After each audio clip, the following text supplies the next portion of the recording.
Laptop दे देंगे। कही अरे बीजेपी वालों की जमानत नहीं जब्त की तो क्या जिताया आपने?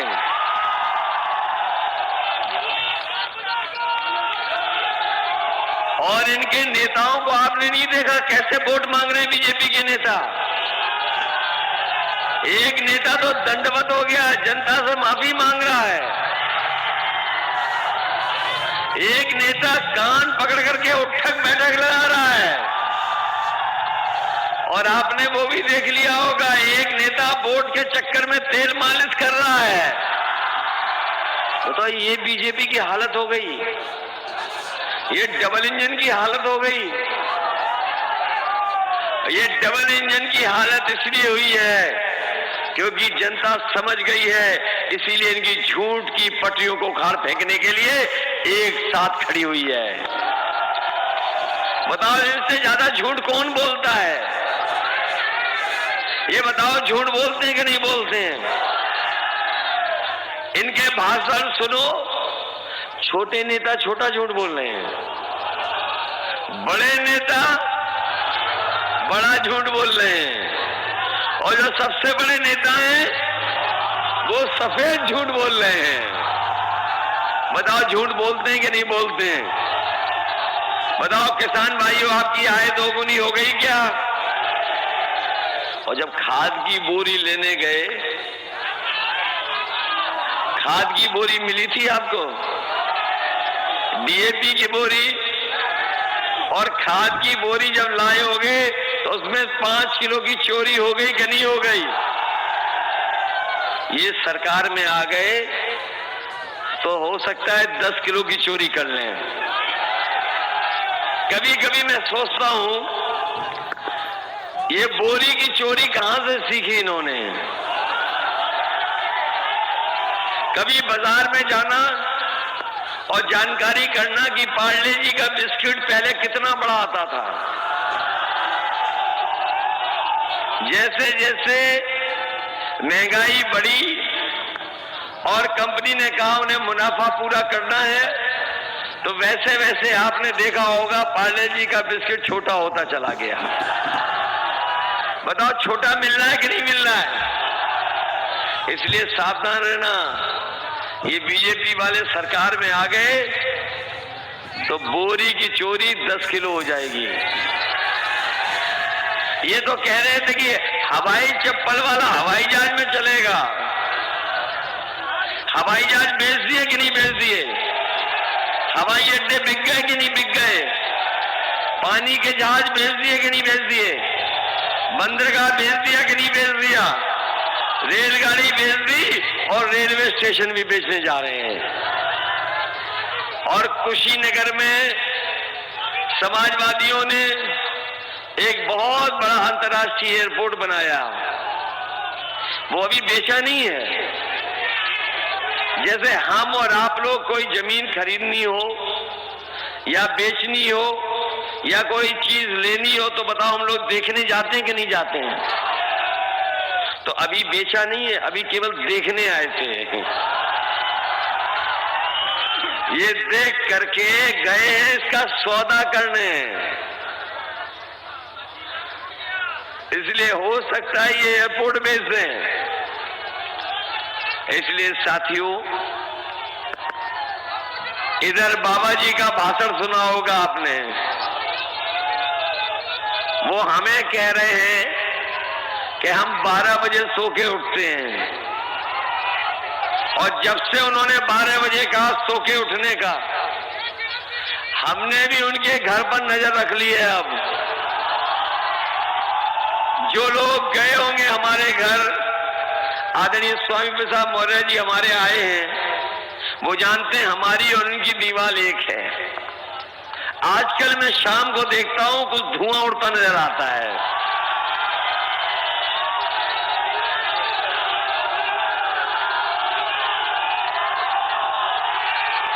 और अभी एक अधिकारी ने बताया है कि रात में उठ करके फिर वो धुआं मांगते हैं। नींद नहीं आ रही है। और अभी पुताई वाले मैंने देखे, पुताई वाले जा रहे थे मैंने पुताई वालों से पूछा कि कहां जा रहे हो, तो वो बोले कि मुख्यमंत्री आवास में जो धुएं के काले धब्बे लगे उनको पोतने जा रहे हैं। तो इसका मतलब ये है कि बाबा जी जा रहे हैं कि नहीं जा रहे हैं। और 11 तारीख की तो उन्होंने टिकट बुक कर ली है लखनऊ से गोरखपुर की। बुक हो गई कि नहीं हो गई। और इनके एक नेता तो कमाल के हैं। पहले वो घर घर जाके प्रचार कर रहे थे, डोर टू डोर। वो पर्चा बांट रहे थे कि थूक मार रहे थे, ये नहीं पता। और अभी उन्होंने एक ऐसी बात कह दी है कि लोग लैपटॉप की बात सुन करके लोटपोट हो जा रहे हैं। उन्होंने कहा कि जो इंटर पास कर लेगा और बाद में 12वां करने जाएगा उसे लैपटॉप दे देंगे। अरे शुक्र है उन्होंने ये नहीं कहा कि 12वां करने के बाद जो 10वां पढ़ेगा उसे लैपटॉप दे देंगे। इसलिए सावधान हो कि नहीं हो। बाबा जी कह रहे थे कि लैपटॉप बांट दिया, किसी को मिला यहां पर? और ये हाथों में स्मार्टफोन दिखाई दे रहे हैं, कहीं ये वही वाले तो नहीं है? वो तो कह रहे 1 करोड़ दे दिया। अरे वो क्यों देंगे, वो खुद ही चलाना नहीं जानते। और अभी उन्होंने एक तस्वीर डाली थी जिसमें खुद वो पूरब देख रहे हैं, जनता पश्चिम देख रही है। तब पता लगा कि ये स्मार्टफोन भी चलाना नहीं जानते। अगर आज के समय पर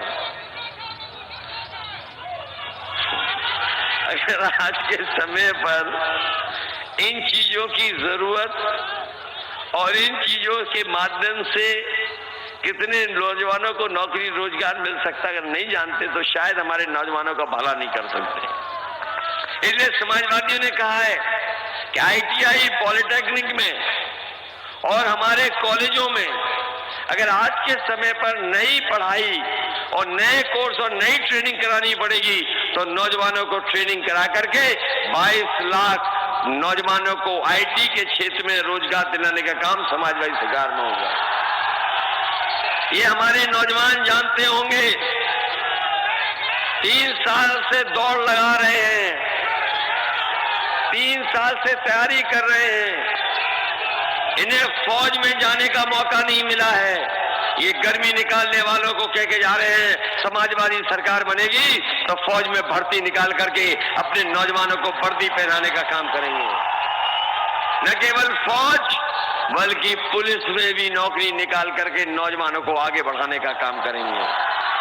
जो हमारे पढ़े लिखे नौजवान हैं, ये शिक्षा मित्र वाले, BEd टेट वाले, BPEd वाले और BTC वाले, और हमारे यहाँ गरीब जनता जो दूर दूर से आई है, वो जानती होगी जब से भारतीय जनता पार्टी की सरकार आई है इन्होंने हमारे बच्चों की पढ़ाई को चौपट कर दिया। बताओ बच्चों की पढ़ाई बर्बाद हो गई कि नहीं हो गई? इसलिए हम अपने नौजवानों को कह के जा रहे हैं, BEd टेट वालों को अगर हमें समायोजित करना पड़ेगा तो BEd और टेट वालों को समायोजित करेंगे, शिक्षा मित्र को नौकरी देंगे, BTC से लेके BPEd लोगों को नौकरी देने का काम समाजवादी सरकार में होगा। 11 लाख पद खाली हैं, 11 लाख पद खाली हैं, वो भरे नहीं गए हैं। 11 लाख पदों को नौकरी निकाल करके अपने नौजवानों को नौकरी देने का काम समाजवादी सरकार में होगा। ये अनुदेशक आए हैं, रोजगार सेवक हैं, 5 साल से इंतजार कर रहे थे कि इनका भविष्य बदलेगा, भाग्य बदलेगा, नियमितीकरण होगा। अब 5 साल और इंतजार तो नहीं करना चाहते हो? आप करो मदद, हम लोग भी मदद करने का काम करेंगे आपको। इधर बिजली महंगी हो गई, बिल आ रहा है, लोग परेशान हैं, मुकदमे दर्ज हो रहे हैं। इसलिए समाजवादी ने तय किया 300 यूनिट फ्री बिजली होगी और साथ ही साथ हमारे किसानों का सिंचाई फ्री होगी, कोई बिल का पैसा नहीं देना पड़ेगा। ये हमारे सरकारी कर्मचारी जो सरकारी कर्मचारी पुरानी पेंशन को बहाल के लिए कह रहे थे, उसको बहाल करने का काम भी समाजवादी सरकार में होगा। इसलिए मदद करोगे। एक नेता है, वो ABCD सिखा रहे हैं सबको, कभी A फॉर ये, B फॉर ये, N फॉर ये, Z फॉर ये, कह रहे कि नहीं कह रहे? हमने भी उन्हें कहा कि अंग्रेजी मत सिखाओ, हम हिंदी सिखाते हैं आपको। और हमने कहा कि काका गए हैं तो बाबा भी जाएंगे। और पत्रकार साथियों, काका का मतलब है काले कानून। बताओ, काले कानून चले गए कि नहीं चले गए? तो जब काका चले गए तो बाबा भी जाएंगे। बताओ, हटाओगे कि नहीं हटाओगे? इसलिए साथियों, हम लोग काम करना चाहते हैं, उत्तर प्रदेश का विकास चाहते हैं, खुशहाली चाहते हैं, हम लोग जाति जनगणना चाहते हैं। ये बीजेपी के लोग जाति जनगणना नहीं कराना चाहते। वो जानते हैं कि जिस समय जाति जनगणना हो जाएगी, बहुत सारी जातियों की आबादी ज्यादा दिखाई देगी। हो सकता है कि जिनकी हम गिनती न करते हों, जिनको हम सम्मान न दे पाए हों, बाबा साहब भीमराव अम्बेडकर जी ने जो संविधान दिया, जो संविधान हमें हक और सम्मान दिलाता है, आरक्षण दिलाता है, हो सकता है कुछ जातियों को हम न दे पा रहे हों। इसलिए समाजवादियों ने कहा है कि हम जाति जनगणना करा करके आबादी के हिसाब से सबको हक सम्मान दिलाने का काम करेंगे। इसलिए हम आपको भरोसा दिला रहे हैं, जाति जनगणना के लिए हमें कितना भी बजट का पैसा देना लग जाए, हम लोग लगाने का काम करेंगे और जाति गणना करा करके अपने सभी जातियों को बताने का काम करेंगे आखिरकार आबादी में कौन कितना है। इसलिए चुनाव छठवें चरण में होने जा रहा है। दूसरे चरण में धर्म सिंह सैनी जी वोट डाल करके आए हैं, उनका भी चुनाव हुआ है दूसरे चरण का। पहले चरण का आपको पता होगा, दूसरे चरण का इनका चुनाव हुआ, तीसरे में हमने वोट डाला और हमने भी चुनाव देखा। बताओ, तीसरे, चौथे और आज जहां पांचवा चरण का शाम को पता लगेगा, बताओ बीजेपी के लोग ठंडे हो गए कि नहीं हो गए? जब से जनता ने इनकी खड़ी की है खटिया, तब से इनके बयान हो गए घटिया के नहीं हो? बताओ आप, हो गए बयान घटिया के नहीं? कभी कभी कहते हैं कि आदरणीय मौर्य जी 5 साल क्यों सरकार में रहे, हमारे साथ रहे। हमने कहा हम तो बहुत पहले हमारी इनकी बात हो गई थी। हमने कहा अभी मत आना, आना तब जब आपके आने से चोट हो। तो बताओ, वो कहावत सुनी कि नहीं सुनी अंग्रेजी में, strike the iron when it is hot, जब गर्म हो तभी हथौड़ा मारना। बताओ, इनके आने से हथौड़ा लगा कि नहीं लगा?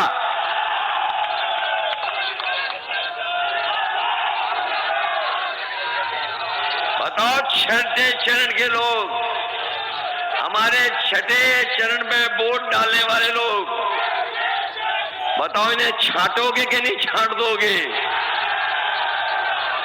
ये लोग जो नफरत की बात कर रहे हैं, ये लोग जो झगड़ा लगाने की बात कर रहे हैं, ये नफरत और झगड़ा लगाने वालों को सबक सिखाओगे कि नहीं सिखाओगे? इसलिए मैं आप सबसे अपील करने आया हूं कि स्वामी प्रसाद मौर्य जी बहुत बड़े नेता हैं, ये बहुत बड़े नेता हैं।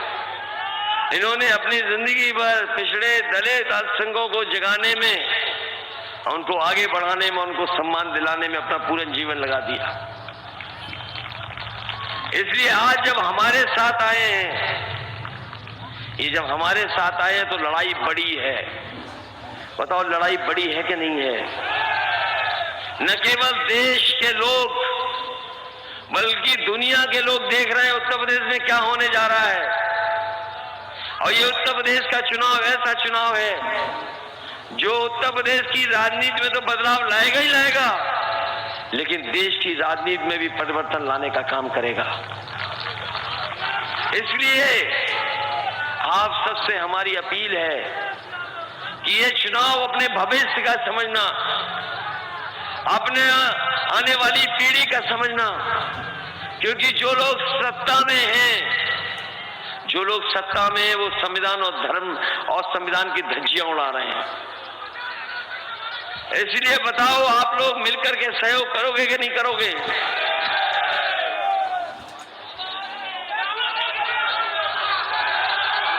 नहीं, ये जान ही नहीं है, बेच देंगे बाद में इसको भी।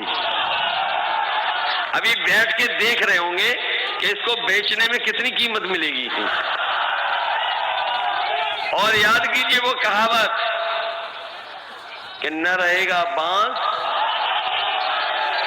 जब सब बिक जाएगा, सरकारी संस्थाएं बिक जाएंगी, सरकारी कंपनियां बिक जाएंगी, तो नौकरी नहीं होगी, ना आरक्षण होगा। इसीलिए तो बेच रहे कि नहीं बेच रहे? इसलिए मदद करिए। और यहाँ की जनता से हमारी विशेष अपील है कि समाजवादी पार्टी के प्रत्याशी बहुत ही सीनियर नेता, इनको ऐतिहासिक वोटों से जिताना। जब ये जीत करके जाए तो लगे कि हाँ, फाजिलनगर की जनता ने कितने ऐतिहासिक वोटों से जिता करके भेजा है। सदन में खड़े हों तो लगे कि जनता ने कितने वोटों से जिता करके भेजा है। आपको मैं भरोसा दिलाता हूं कि इनका सम्मान हम लोग सरकार में पहले से ज्यादा करने का काम करेंगे।